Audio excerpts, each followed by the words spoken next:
Hi, Jenna here, your somatic reset therapist. And today I wanted to talk to you about what is somatic therapy? Is it a valid form of treatment? And is it for you? And I think it's so important to understand what somatics is. So, what if I was to tell you that right now you are operating with three minds, not three heads, but three minds? Would that surprise you? So, to understand what somatics is and if it is going to be of benefit for you, I really think you need to understand the basis for somatic therapy, and that is the understanding of the three body minds. So, let's talk about them. First of all, I'm sure you're aware you have a mind in your brain, right? The brain mind is that one that is making you question things in this moment, that is forming stories based off of what I'm saying, that is responsible for your daydreaming and responsible for your mind just being so busy running stories, if that's the case for you, right? We are very much in the society aware of the brain mind and just how out of control it can be. But there's two more minds that are always working within our bodily system that is part of our wise body self. And in this practice, we really focus on these body aspects of the mind channels because it's so imperative to the function of our nervous system. So, the next mind that I'm going to tell you about is our gut mind. And I'm not here to share like nutrition information and things like that. That is not what this is about, but the gut mind, in terms of our sensory perception, is what our gut mind is all about. So, if we were to consider the gut mind to be that most primitive instinctual channel that we work with within our body, then we understand that there is this process of, constantly having information being taken in that we don't even have to be consciously aware of, right? This is just a natural process that is happening all of the time with our sensory nerves that are taking in things like the temperature of the air, any changes in the atmosphere that we're experiencing, and things of that nature. So we don't even have to think about that happening. It's already happening. And that channels through our gut mind, which is our primitive instinctual mind in our body that elicits those gut reactions that we call them, right? So that gut mind communicates through the vagus nerve and connects into our brain mind. So now we've got the information that is streaming in from our environment. For example, if you were walking through a dark parking lot, right? The creepy feeling that you begin to get is not coming from the brain mind. The creepy feeling is coming from the gut mind. The gut mind is taking in that sensory perception of it's dark. It's feeling the temperature of the air. It's feeling if there's any changes to the charge in the air around you or things that might make you get the goosebumps on your skin, right? It's taking all of that information in and it's sending it up to the brain mind. And now that information that it has gathered from your surroundings, from your environment, is being put together in the brain mind. And the brain mind is like, hey, this is kind of a sketchy scenario. I think we might need to be afraid. Right. And so then the stories start, and then we begin to envision like wild, crazy things happening. And if that's you, right, then we begin to feel and know like, oh, the brain mind has now jumped on board based on these sensory perceptions. So when we slow down enough to recognize the sensory perceptions coming from the gut mind, we begin to recognize the shifts and changes that are happening in our nervous system that are eliciting the brain response. So this creates a really powerful way of communicating with the body that maybe you haven't done before. Because in typical traditional therapy, they practice a top down approach, meaning they are working with the mind through CBT, DBT, and they're trying to change your thought patterns. But sometimes that can be really hard, especially if your mind is overactive and busy. So, being able to use a somatic based therapy that works with the body mind channels, like the gut mind, you're able to slow down, to feel into the sensations and the awareness of the environment, to be able to change the internal conversation that's happening in the nervous system before it triggers the brain mind to start running amok with stories. So there's the two minds. There's still one more mind we need to talk about, and that is the heart mind. So our heart mind is our channel that weaves together the information that is coming through the gut mind, that is the stories of the brain mind, and it comes together at the heart mind to create emotional intelligence. And so it takes this information and it gives us an emotion to attach to it. Is it fear?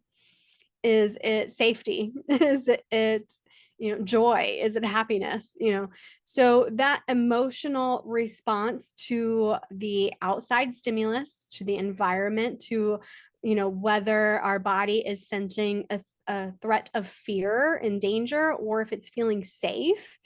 And then the internal stories, the narratives that are playing from the brain mind based on those external sensory awareness cues that are being sent through the nervous system. So now the brain stories, the mind stories from the brain are now infiltrating the nervous system and also influencing what hormones are being released and what the body is deciding to do based on that sensory input information. And now the heart comes on board and says, this is how I feel about it. This is the emotion behind it, right?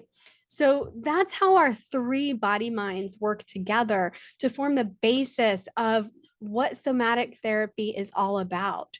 And it's recognizing the wisdom of the body. It's taking a bottom-up approach by looking at the ways these sensory perceptions influence that nervous system response, so that when the mind is overactive and busy, we have other avenues of connecting into and influencing the nervous system to create a different result. So we know if we have anxiety, right, then we know that anxiety mind, it runs amok, it spins stories left and right. I often joke with people and say, like, that show 1,000 Ways to Die, like anyone with anxiety can write that, because we know in those moments of intense anxiety, that's what's running through our brain. 1,000 Ways to Die in this moment right now. And that is overwhelming. But we're not going to be able to break through the mind, right? The mind is on that loop channel already, just playing in that cyclic motion of spinning these stories and trying to interject with a different thought pattern just does not work. We know this.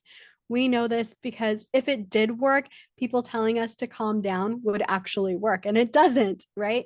So we need to have another way of accessing and changing and influencing the nervous system so that those stories that are spinning in our mind is not the only one navigating what is now going on in the body. Because when it does, then we see those physiological changes like increased heart rate and, maybe that feeling of heat sensation in the body, feeling dizzy, right? Like we start getting these physical sensations happening. And it's because the body doesn't know that the mind is just making up stories. It thinks it's real. So when we can tune into the nervous system and we can begin to create a change in the responses of the nervous system, and we begin to introduce safety to the nervous system, even though the mind channel is in that freak out state, if we can introduce from the body channel a sense of safety, well, now there's conflict in the nervous system, and it gives us an opportunity to now hijack the nervous system response and be able to create a sense of safety in our environment again to calm that thought process that is anxiety thoughts, right? So if that sounds like, oh, wow, that's interesting, well, that's what somatic therapy is all about. But we use a variety of different tools and practices to help navigate the nervous system. Our sole focus is on how the nervous system is influencing those inner responses in the body. So if you're someone that tends to have the busy monkey mind that just spins stories, runs amok, has all of those different narratives going on in the head, then somatic therapy would be so beneficial for you because you'll learn all of these different tools and techniques to work with the nervous system that is not about trying to access the mind when the mind is already so busy. It's like picking up the phone and getting a busy signal. So it's super important to have these other tools and resources to work with so that you can start creating change in the nervous system. And that to me is why I love somatic therapy so much, because when we look in our modern society, majority of people have that monkey mind. They have a hard time quieting the mind. They have a hard time silencing the recurring stories and thoughts and narratives that are going on. And I think a majority of people in therapy today are trying to work through that, but they're trying to work through that through the mind. And it's really hard when you're getting a busy signal because the mind is so busy. So these other therapies are increasing in popularity because they're working, because they're giving therapists another tool, another resource to be able to help their clients too. And it absolutely is a valid form of therapy. Somatic psychology is not new. It's been around since the late 1800s.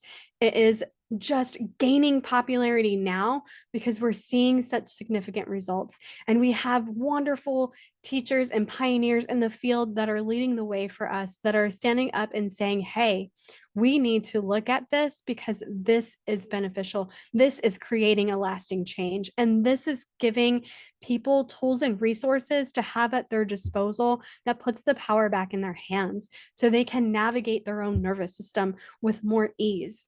And that is why I love it. So we have names in this field like Dr. Peter Levine, who is all about the somatic experiencing. So he teaches this bottom-up approach of feeling into the bodily sensations in the body to help to navigate that internal world. And then we've got people like Dr. Stephen Porges, who has offered up the polyvagal theory that helps us to understand how to work with the nervous system even more. And we've got people like Dr. Richard Schwartz, who is been the integral part of internal family systems, which is all about the pieces and parts of you as an individual. And then we've got his wife, Dr. Ariel Schwartz, who is also a yoga instructor, who has been spreading such beautiful information about working with yoga and polyvagal theory and internal family systems and kind of weaving it all together in a practice that helps it be more accessible and approachable. And some of these great names out there right now sharing this information and helping to create more awareness around it is so, so important because we need this in our world. So many people are struggling with that monkey mind. And if that's you, I would love to help you. I have learned and trained with these teachers. And I am absolutely in love with somatic therapy. As someone that struggled with anxiety myself, I was diagnosed as a teenager at 17 with debilitating anxiety. I developed agoraphobia. I couldn't leave my house.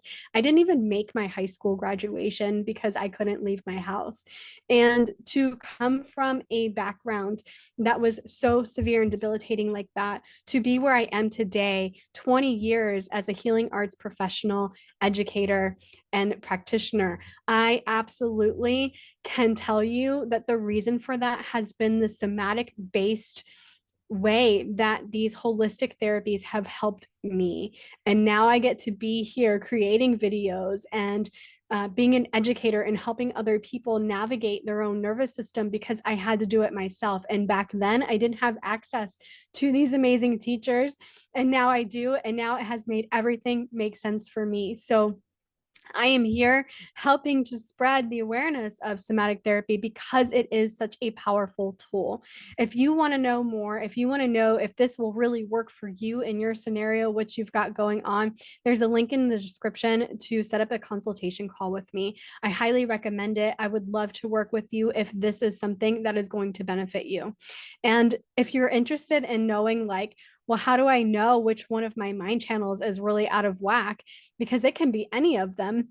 Then check out the next video in this series. I'm going to tell you about the different mind channels and what it's like when they're busy and overactive. So you know which one is going to give you the busy signal because you're not going to be able to work with that channel. And that's important to know.